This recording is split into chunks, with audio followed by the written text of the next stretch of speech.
Hey, good afternoon. My name is John Bucher. I'm with Lifetime Quality Roofing and Storm Restoration.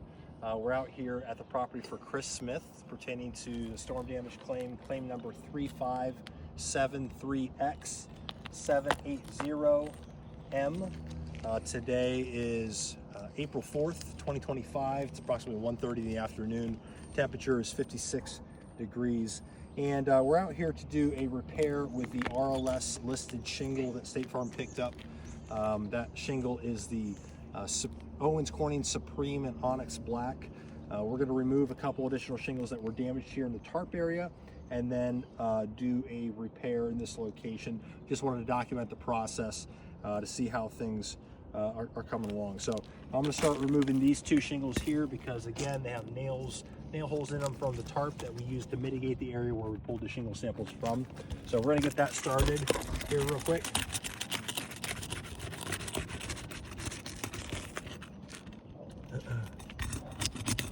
Which one should I use for smart liquid?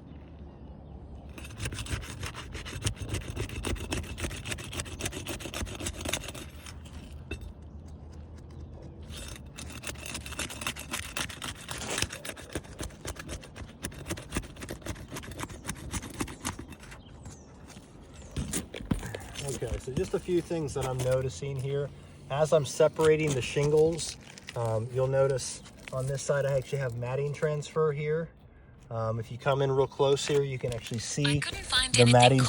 You can see the matting transfer here on the underside of the shingle. If you come in real close underneath, you can see where the actual fibers of the matting are attached to the adhesive strip down below. So this is definitely a concern.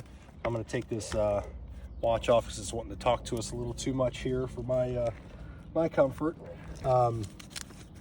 If I look at the next tab that we unsealed here on this damaged shingle and pull that up, you'll notice I actually have matting transfer here as well. If you come in close on this, yeah, bring it in real close. I want to make sure we see this. This actually pulled granules in the entire shingle from below along the adhesive strip up top. That is definitely a concern. Happened on the other side over here as well. And we don't see this unless the shingles are really old and brittle and poor condition. So that's something that I'm noting as we're going through this repair. This last one, again, I'm seeing the same thing.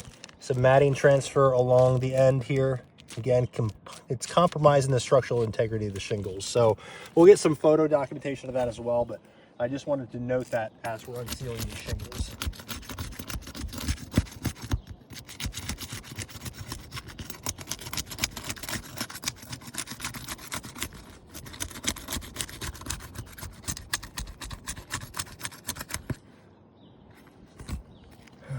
Same thing, more matting transfer. It's happening along each tab, so that is definitely a concern. You can see here, same thing. Again, due to age and brittleness and condition. So let's continue.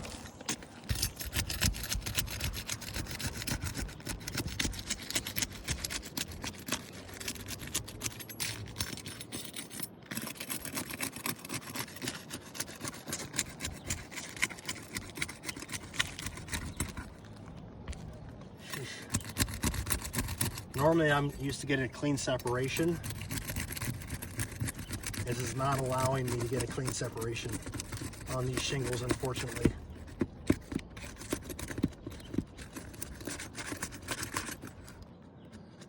Yeah, again, more matting transfer. So let's pop these nails out here, get these shingles removed.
All right, so we should be loose. Everything should be good to go. So again, you can clearly see now the matting transfer as I take those two shingles off. Heavy matting transfer there on that one. Look at the back as well. Same thing, heavy matting transfer that I showed you. Same thing on this one, matting transfer here, here, and here along the adhesive strip. Again, showing repairability issues in shingles. So now that we have all the damaged shingles removed, what I'm going to do next is install the new ones and see how they hold up. I'm just going to clear some of the debris out of the repair zone.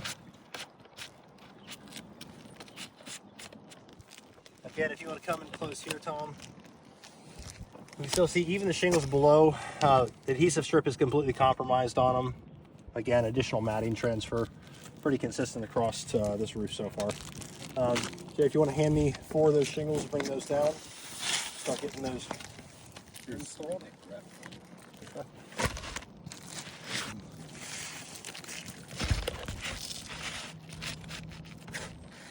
Obviously important to make sure we've got everything lined up as best that we can. The top of the keyholes.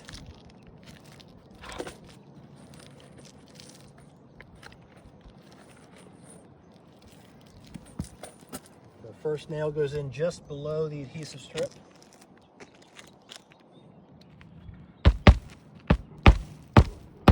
And you can see that even as I hit the nail in, you can see and hear all the granules coming off the roof.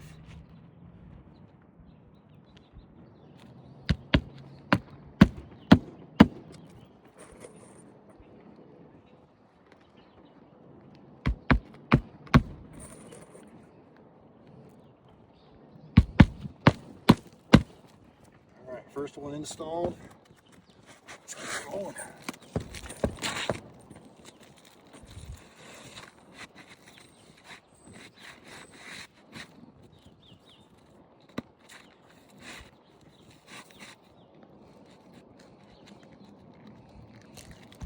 All right, second shingle.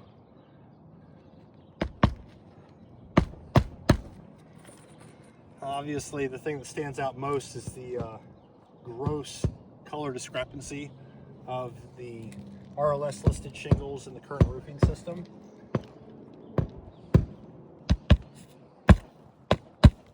That'll become more apparent once this repair work is finished.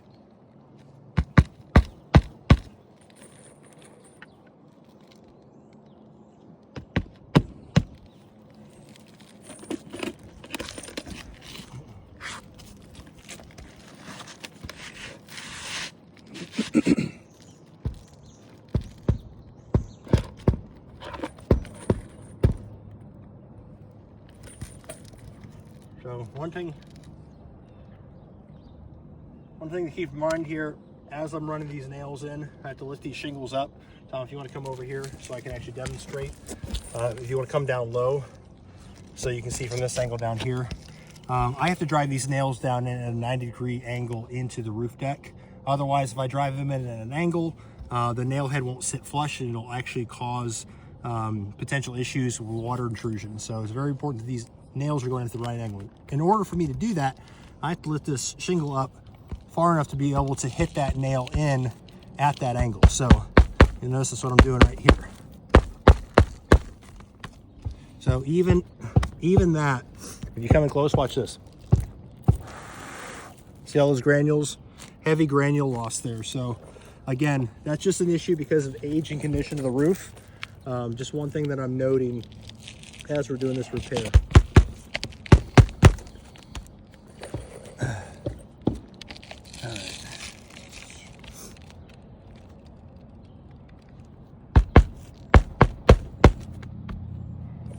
You can see more granules lost on those as well.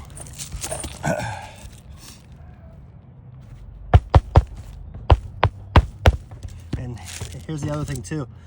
Because of that matting transfer, this is never going to seal down properly either. So this roof is already compromised in the process. Again, more granule loss across the repair area as I'm performing the work. Let's continue.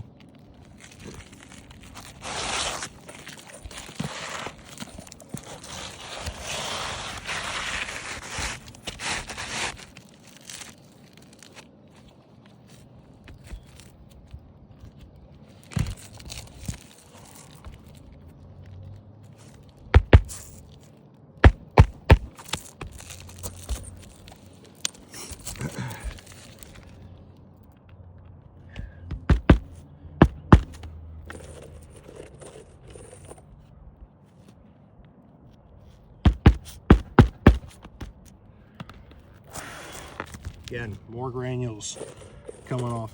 Heavy granule loss on this roof.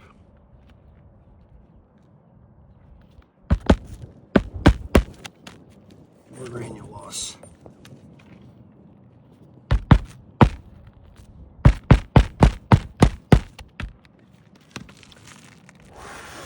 More granule loss. Again, it's everywhere. So, in conclusion, that repair is done. I'm going to throw a few more nails up in the top around this area, but just a few things that I can clearly see with this repair is number one, the shingles had heavy matting transfer and anywhere from any of the shingles that were removed, and as well as the shingles that are still there. Again, the shingles that are up top, these are never going to seal properly because they're structurally compromised because they pulled away the shingle that was there before. This makes it next to impossible to perform a repair properly. Second thing I've noticed with this is the heavy granule loss because of the age and condition of the roof. Even something as simple as running a nail into the roofing system is causing granules to literally shed off the roof like rainwater almost. You can hear them. So that's one thing as well. And then there's some creasing and striations that's happened as well. If you look at several spots along the repair area that have showing stress fractures increasing because, again, the age and brittleness of the roof. So we're going to get some additional documentation of this, some photos showing all this up here as well, and get this all to you in a package where you can review it. Last thing, obviously, is this is clearly not a reasonable appearance by any means. And according to the unfair property claims settlement practices in Ohio, we're required to be able to perform a like kind quality repair with a matching product with a reasonably comparable appearance. This clearly does not fit the bill and fails that standard. So we'll get this all over to you folks for your review. We do, based off of our findings here, do believe that, you know, because of this, the roof does warrant a full replacement in my professional opinion. Anything less is only going to open up the homeowner to additional liability because these repairs cannot be performed, and these are technically what we consider failed repair attempts. And this is not going to hold up over time. So we do appreciate your help with this matter, and we look forward to working with you to get our mutual client, Chris Smith, and his property restored to pre-storm condition and fully indemnified to make sure that ultimately he's taken care of on this claim. Thank you so much for your time. Look forward to talking to you soon. You gotta